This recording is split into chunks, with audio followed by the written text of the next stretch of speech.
வணக்கம். இன்றைய தினம் ஆலத்தியூர் அனுமன் கோயில் வழிபாட்டை நாம் தெரிந்து கொள்ள இருக்கிறோம்.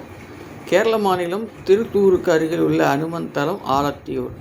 இந்த மூர்த்தி வசிஷ்டரால் பிரதிஷ்டை செய்யப்பட்டவராம். கோயிலின் பிரதான சன்னதியில் ராமபிரான் தரிசனம் தருகிறார். சீதாதேவியை தேடி அனுமன் இலங்கைக்கு செல்வதற்கு முன் அவரை தனியே அழைத்த ஸ்ரீராமன் தனக்கும் சீதாவுக்கும் இடையேயான சில நிகழ்வுகளை விவரித்தார். இதனை நினைவூட்டும் விதமாக ஸ்ரீராமின் அருகில் அவர் பேச்சை செவியெடுக்கும் கோலத்தில் காட்சியளிக்கிறார் அனுமன். அதேபோல ஸ்ரீ அனுமன் இலங்கைக்கு செல்லும் பொருட்டு பெரிய குன்றின் மீது ஏறி நின்று விண்ணில் பாய்ந்ததை நினைவூட்டும் வகையில் இந்த கோயிலில் நீளமான ஒரு மேடை அமைக்கப்பட்டுள்ளது.